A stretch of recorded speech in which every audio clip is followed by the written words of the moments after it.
side of Baracoa, when our dreams opened the door to another world, I let the Amerindian Taino people come to me.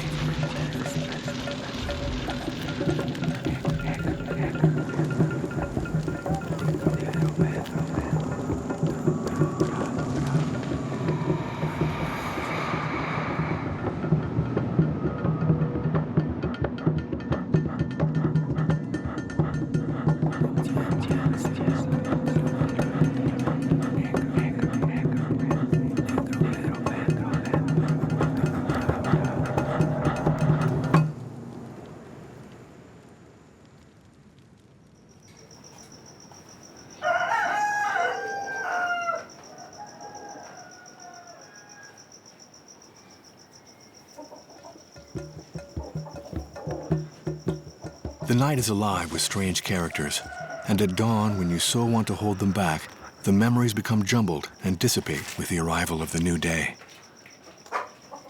I decided to come to Baracoa, far from the cliches of Havana, to encounter the bare necessities of life, the little-known and original side of Cuba. My journey starts here, in this little house, slowly coming to life on a hillside at the eastern end of the island.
At 6:30 in the morning, on country roads still wet from the previous day's rain, children from the local schools pass by.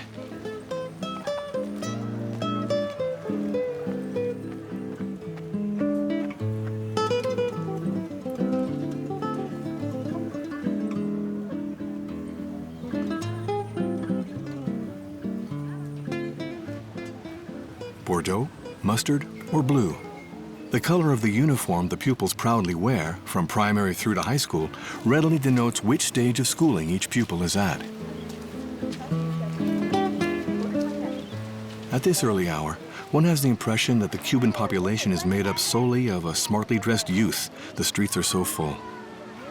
Gradually, small groups form outside the school gates, sorted by color.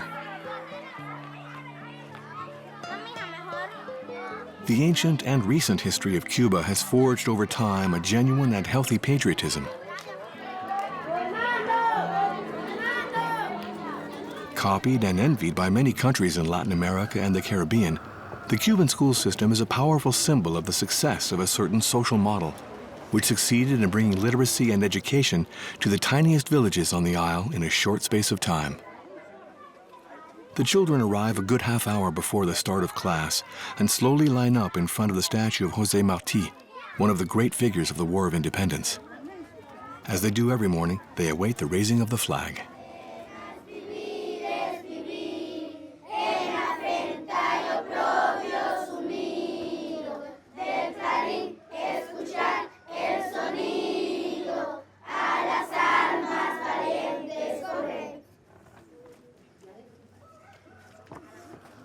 Yo trabajo con las asignaturas de lengua española, historia de Cuba y educación cívica. I am a teacher of Spanish, Cuban history, and civic education. Civic education teaches children about the family, the behavior they should adopt depending on the circumstances, education about road safety, moral instruction, and duty towards the nation and how to defend it. Not by taking up arms, but rather through cherishing the love we have for our country and for its leaders. There is also a fundamental subject, which is the attention we must pay to the environment, because we all depend on nature. Those are the topics we cover in civic education.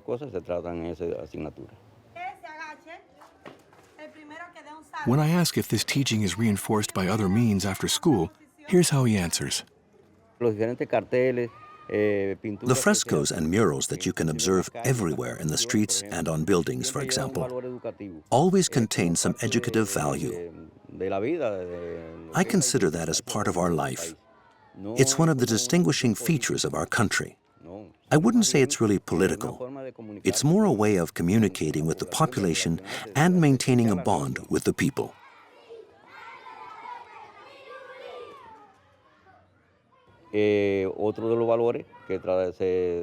Another value we seek to develop in children is internationalism. They have to understand that they mustn't only nurture the relationships they have with other children their age or people in their own country, but must also be open to anyone who might solicit their aid.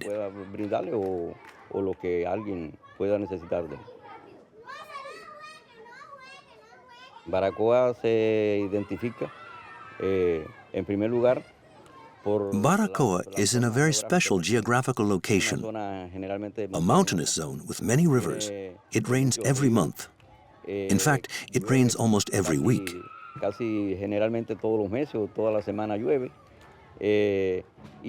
agriculture here is also very specific. Look around you, and you will see we are surrounded by palm trees, coconut trees, cacao trees, coffee plants. These are all characteristic of the Baracoa region.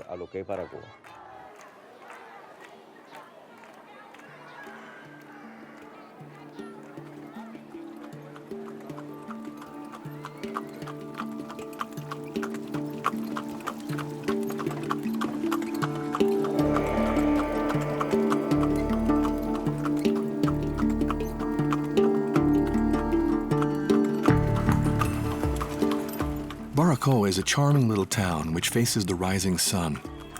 It probably owes its authenticity and easygoing outlook to the fact that until the 1960s, it was cut off from the rest of the country by an imposing mountainous outcrop, making overland access impossible. The only way to reach Baracoa was by the sea. It was by the sea that one day in 1492, the Taino Amerindians gave a naively warm welcome to the ships of Christopher Columbus, who had sailed from Europe.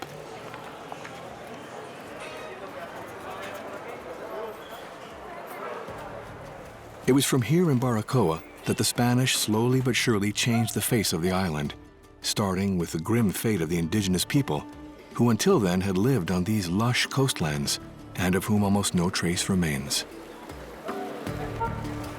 Today, the memory of their bravery in the face of the invader is preserved as a legacy, since it so perfectly illustrates the image of the Cuban people's resistance.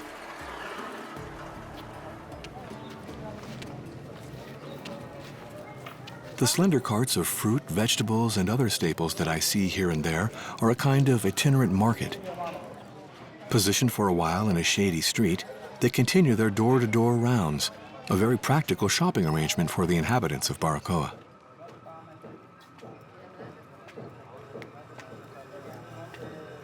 As I wander the streets, I notice the murals that the schoolmaster told me about. These frescoes combine drawings and topography of a rare graphic elegance, making the town's streets into an open book on the values of the revolution and more besides. When you walk around town, and it's the same everywhere in Cuba, you will notice there are two types of fresco. There are political murals, and then the more artistic murals that have been done by artists. The political paintings have been done by people we call rotulistas. They are artisan painters who carry out this work and who in turn receive a salary from the party or some other governmental organization. But the artistic murals are a whole different thing. One has a political message and the other is, let's say, more pleasantly artistic.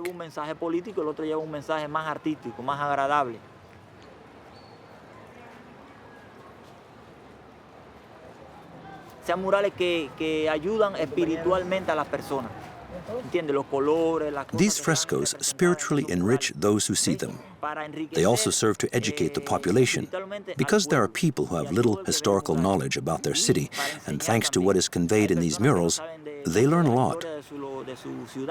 Pero a través de los murales van aprendiendo. Las cosas que están plasmadas en los murales enseñan mucho.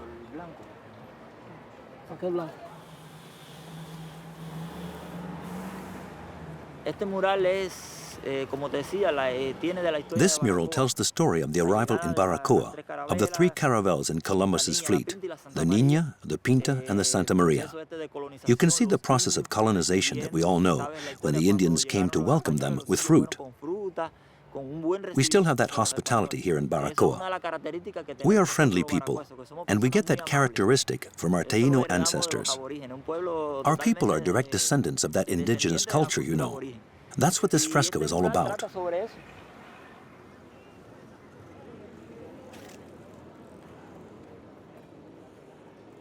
En Cuba hay muchas personas que se sienten muy orgullosos de ser cubanos. A lot of people are proud to be Cuban. Being Cuban means having the notion of sacrifice, being courageous, and doing things with intelligence.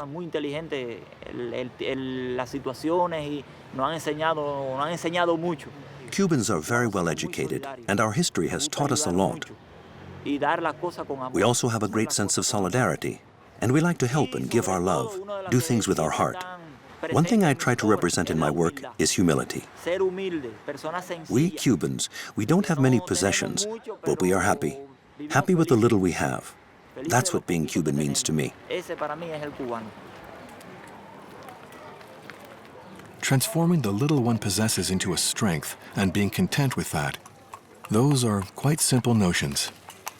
And I do well to remember that, because if the traveler has a duty, it is to listen to the world, to put it into perspective.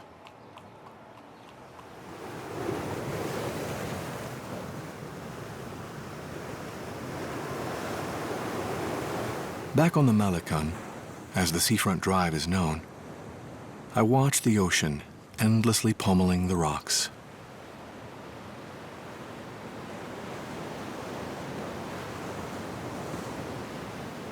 Farther along, in the shadow of the buildings facing out to sea, the strange sight of some cocks dancing about catches my attention.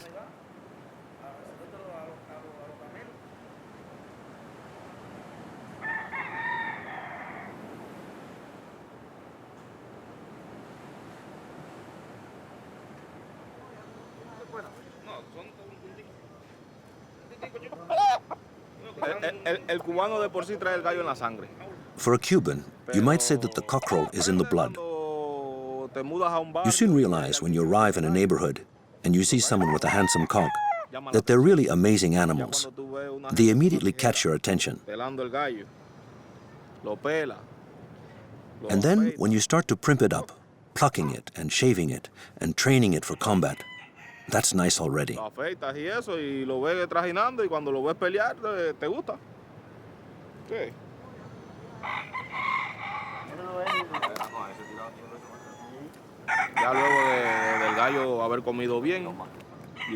You feed it well, keep it in a nice quiet spot, look after it well, and only after that do you take it to fight. We say, taking it to the Colosseum. It takes 2 months of training. They are prepared by making them do exercises and taking in the sun. All that for at least 2 months. As you can see, they wear protection when they're training so they don't get injured. The cock learns the style and improves the accuracy of its blows.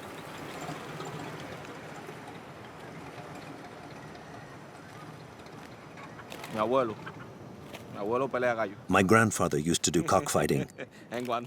It was in a house in Guantanamo. There was a party for New Year, and they took me along. I was little, but they took me along. I remember there was a white one and a brown one, almost black. The two of them fought and died, obviously. And then they went straight into the pot to be eaten, and it was a feast.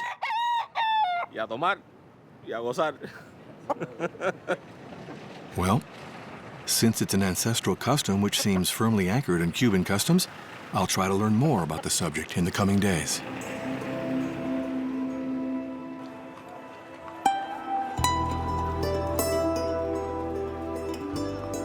For the meantime, I leave the coast and am soon enveloped in the tropical forest, which is like a thick carpet on the flank of the hills surrounding Baracoa.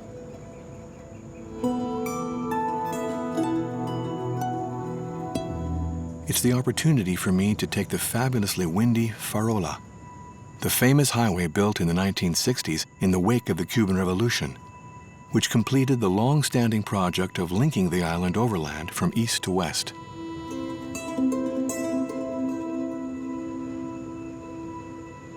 Thanks to the Farola, this region that was for so long cut off from outside influences was opened up.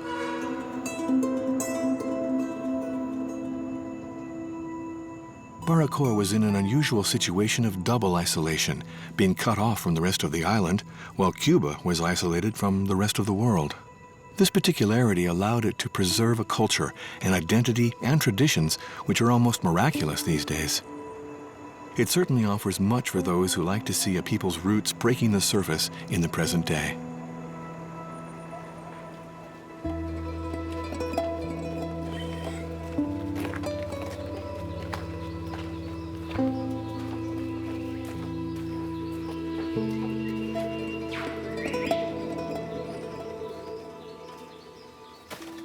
I'm now venturing into the land of the cacao growers.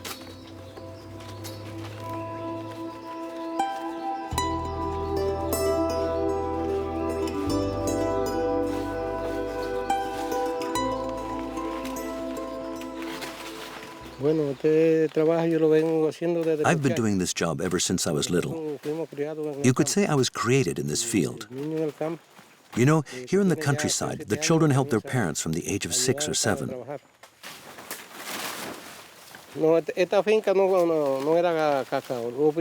Back in the day, cacao wasn't grown on this land. It was used for growing bananas, which are called guineo here. At the time, they used to sell a lot of bananas. There was even a special train from Consolación de José de Mata to collect the bananas before shipping them abroad, mainly to the United States.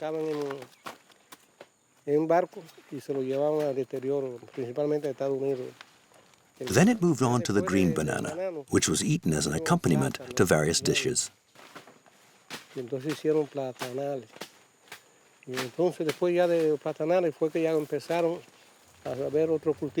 After the banana plantations, they began to grow coffee.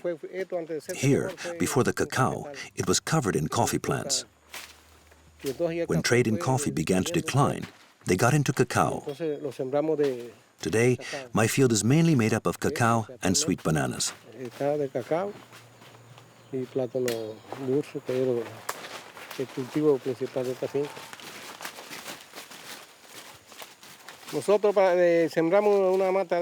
When you plant a cacao seed, you have to wait 4 or 5 years before it starts to give fruit. And around 7 to 8 years before it reaches peak production. Cacao has its own cycles. There's the small harvest and the big one in the middle of the year. The tree produces fruit throughout the year, but in smaller quantities.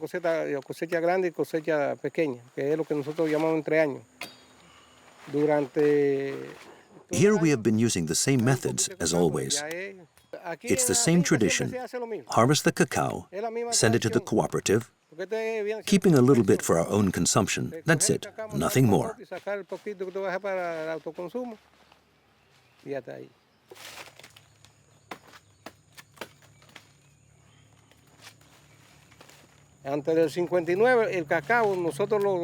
Before 1959, it was a bit different. We had to sell dry cacao. But after the revolution, The process was simplified, and the state now buys the fruit as pulp directly from us. We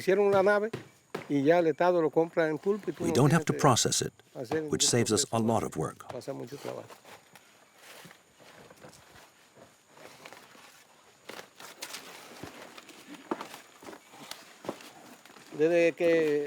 When Fidel triumphed in the Sierra Maestra, the first thing he did was to give land to the peasants so they could be happy in their work. Everyone was delighted with this reform process initiated by our comandante, our leader.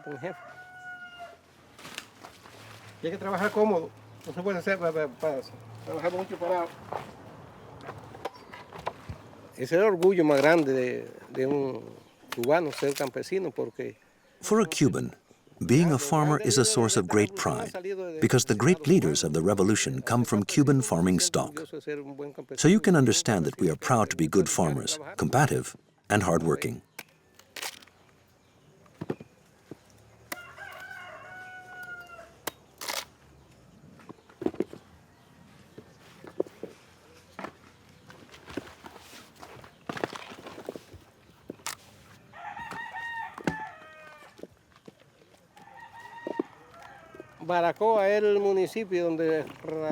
Baracoa is the powerhouse of the cacao sector because 90% of all cacao in Cuba is produced in this region. 90% del cacao que se produce en Cuba se produce en esta zona.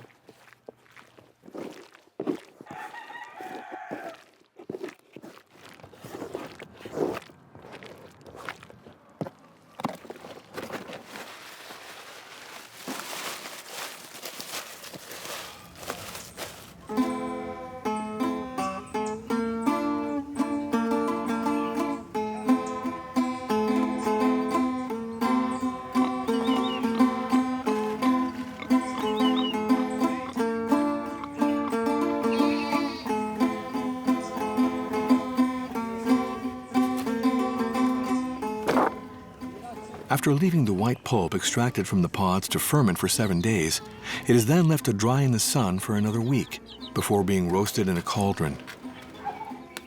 The cacao beans then become brown and crunchy and are then passed through a mill to obtain a sort of thick paste that is rolled into balls.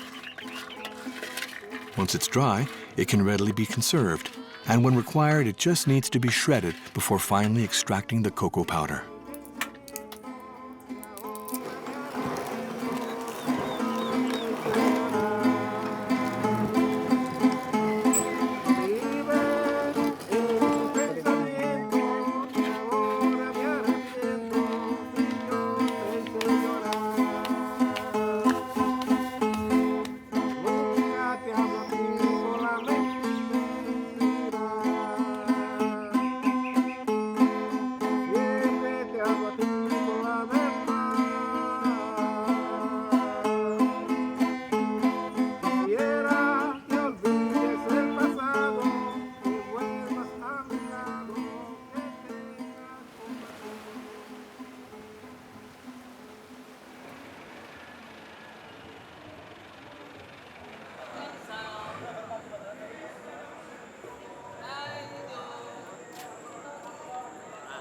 Because the Caribbean is relatively close to the equator, night falls quickly, and at 6 o'clock the streets are already plunged into darkness.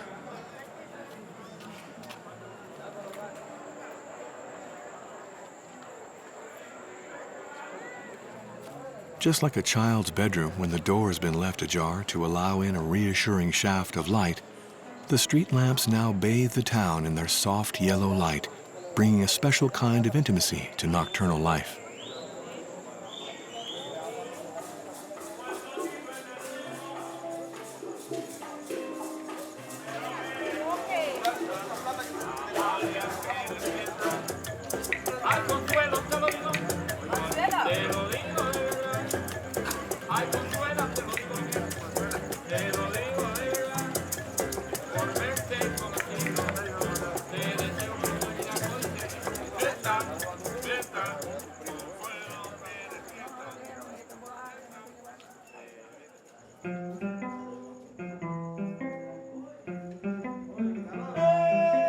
Music always forms the backdrop to life in Cuba, especially in the home.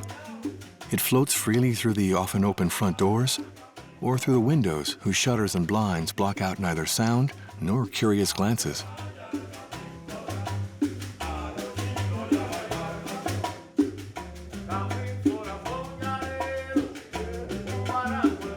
So, when the music finally reaches the bodies, it spreads from one person to another like a sweet contagion. The public space slowly evaporates before my eyes, and I feel I'm in a strange world in which the indoors and the outdoors have been swapped over, where the street has been transformed into an intimate open-air space, which is a very pleasant place to be.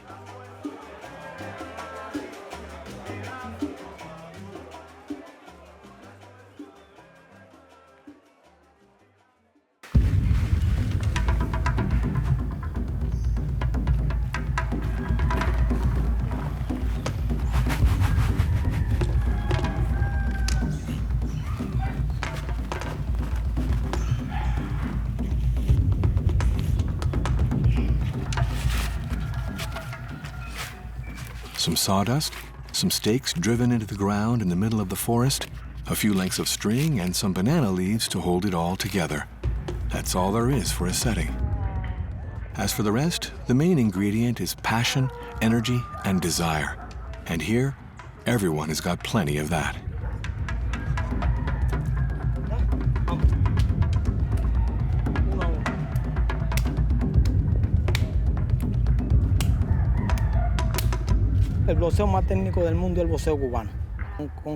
Cuban boxing is probably the most technical in the world.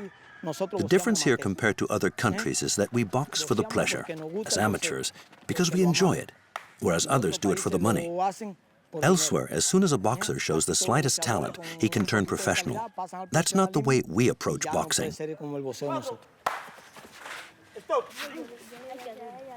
To appreciate the qualities of Cuban boxing on the international stage, one has to wait for non-professional competitions like the Olympic Games. During these games, Cubans often scoop gold and silver on the podium in all categories.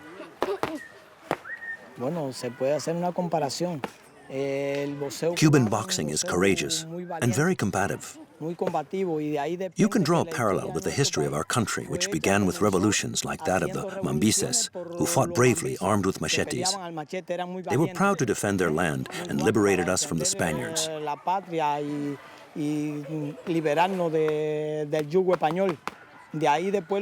Then we fought against the Americans until we had the revolution, and from then on, boxing began to develop based on the values we had acquired involving courage, fighting spirit, dignity, and patriotism.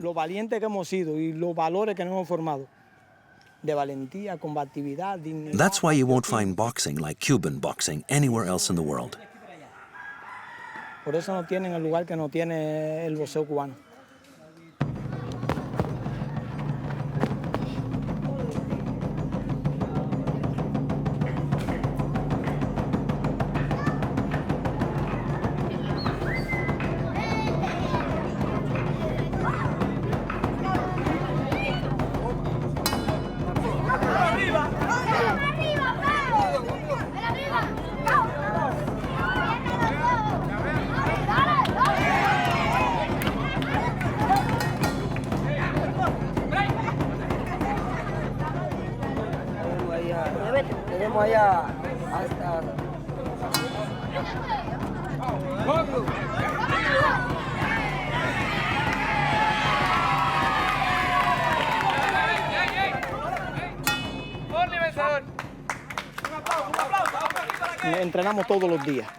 We train every day except Sunday, and every Saturday we hold competitions. There is one Saturday of rest per month. Otherwise, there are bouts every Saturday. We organize matches to prepare the teams. We bring together athletes from across the whole region, and we train together.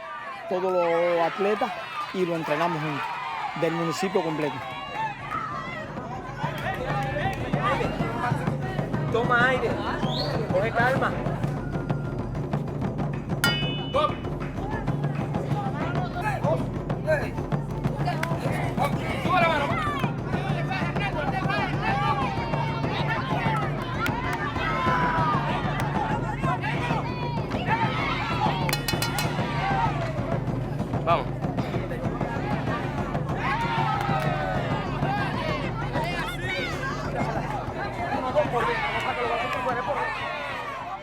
This competition is a success on every level, and I especially admire the simplicity and humility with which these people face the challenges of day-to-day life, despite the obvious lack of resources.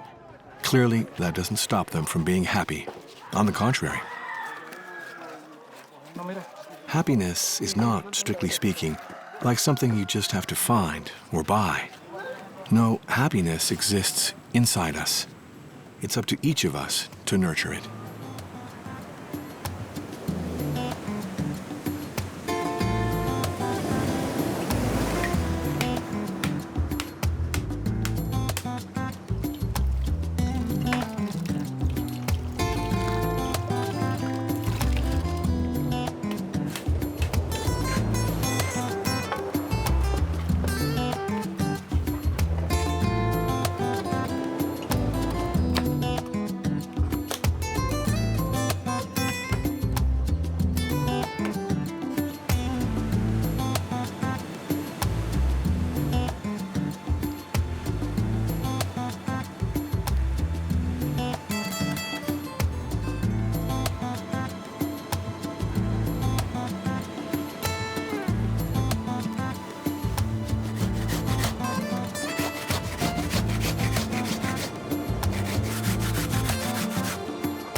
I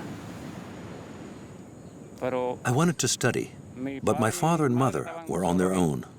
So I gave up my secondary studies and came back to be here with them. Then I joined the army. They wanted me to continue in the Air Force, but I didn't want to because someone needed to take care of the property. So I came back and stayed here to help them work the land.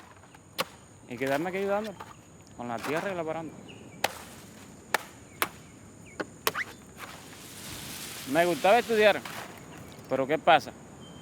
Todos mis hermanos se graduaron. I liked studying, but this is how things turned out. All my brothers graduated before me, and they all work now. My sisters are married. One married a sailor. One of my brothers is a headmaster. So what should I do? Leave my parents? Abandon the property? I had to come back here and continue the tradition.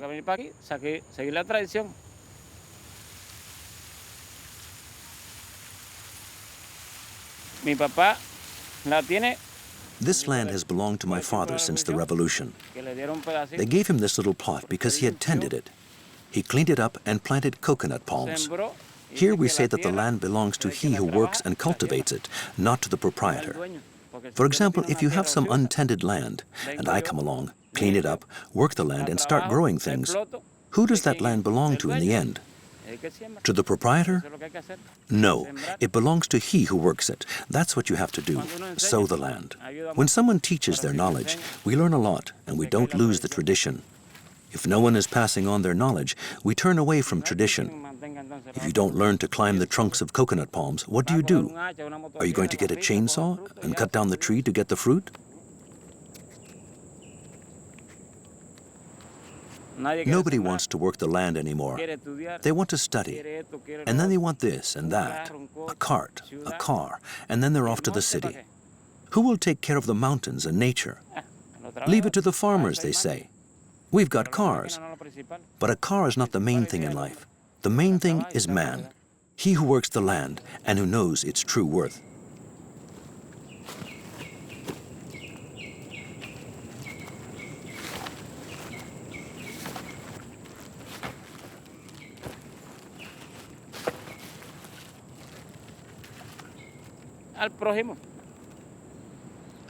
It takes a grandson, a nephew. Someone has to follow the tradition. That can't be someone from the outside. You can't just go and get someone and say, hey, you, come here, I'll teach you the job. It doesn't work like that. It's a family tradition and it must be preserved. If you don't keep it up, you're nobody.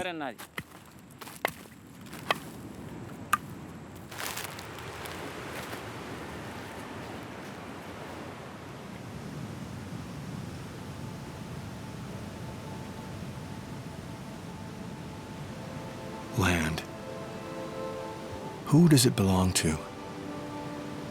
For the Taino, Amerindians, and other indigenous people, the land doesn't belong to anyone because it is the mother of all of us.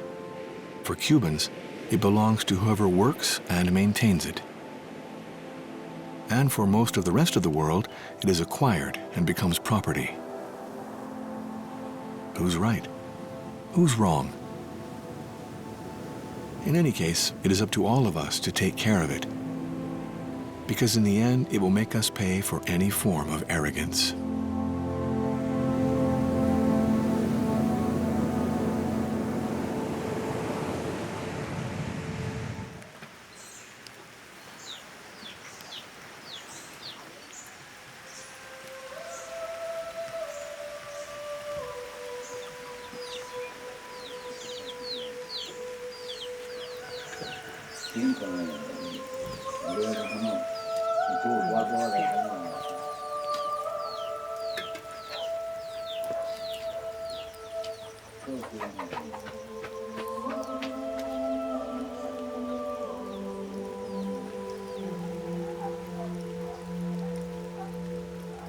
This little hamlet, made up of barely a dozen houses, is slowly waking up in a very Cuban kind of nonchalance that nothing seems able to upset.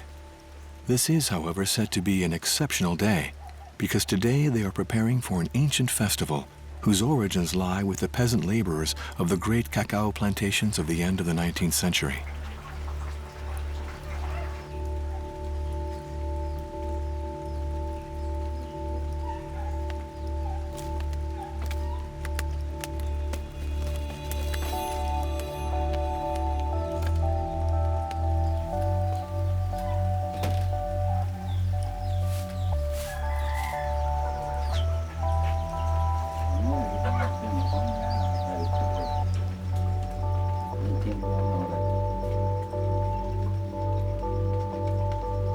The first rays of sunlight soon dry away the morning rain, and everyone can get down to work.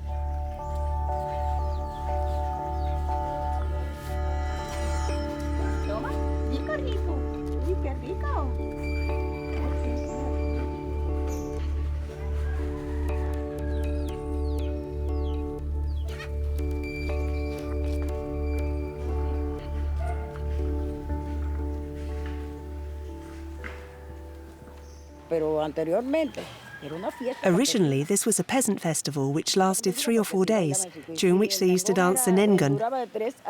At the end of the festival, they always used to dance the quiriba. That meant it was over and it was time to go home. But sometimes the party would start up again in another village for 2 or 3 days.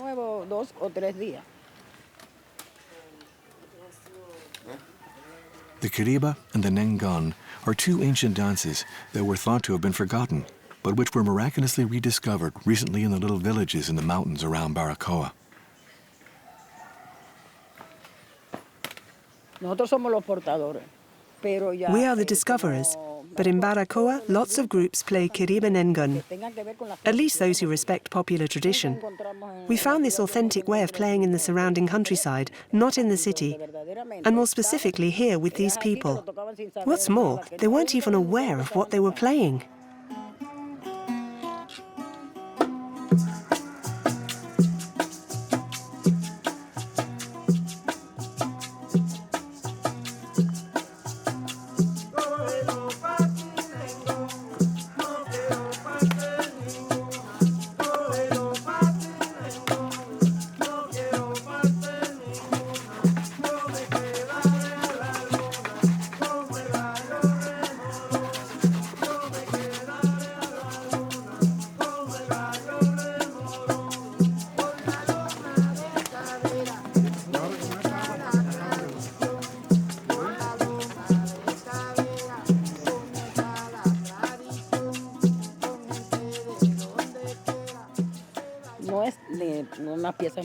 We don't see this at all as a museum piece. For us, our role is to keep the quiriba nengun as pure as possible.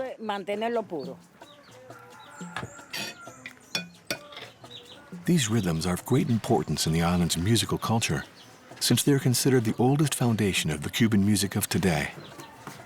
Their inclusion on the list of intangible cultural heritage would guarantee them protection, because such heritage is extremely fragile, and we are fortunate to still be able to see it.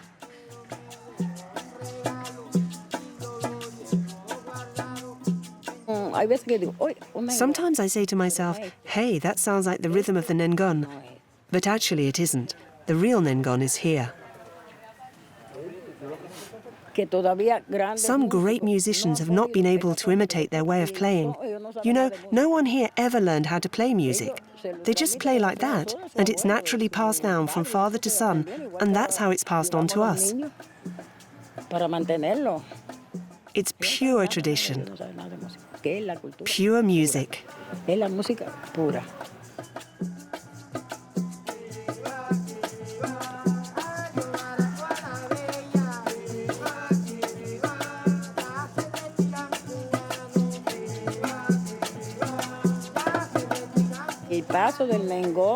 The dance steps of the Nengon have a direct connection with the Cacao, particularly with the drying stage, during which they would use their feet to aerate the beans which stuck together.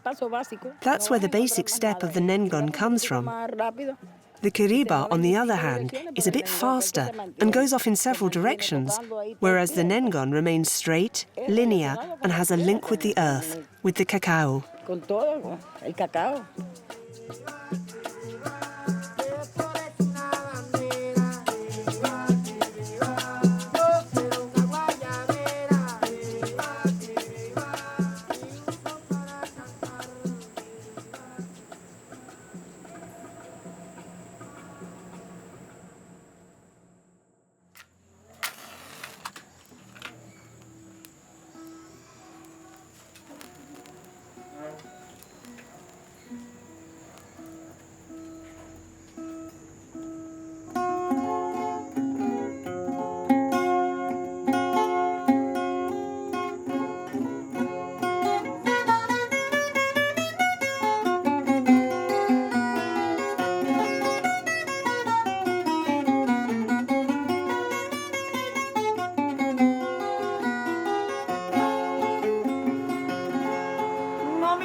There are places which are hard to leave.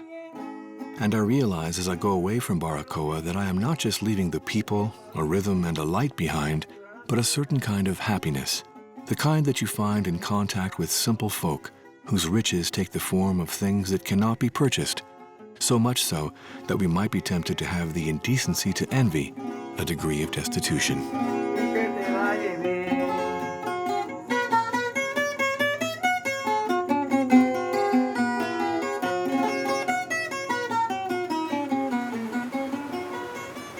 The world won't wait, and I'm excited to go meet it.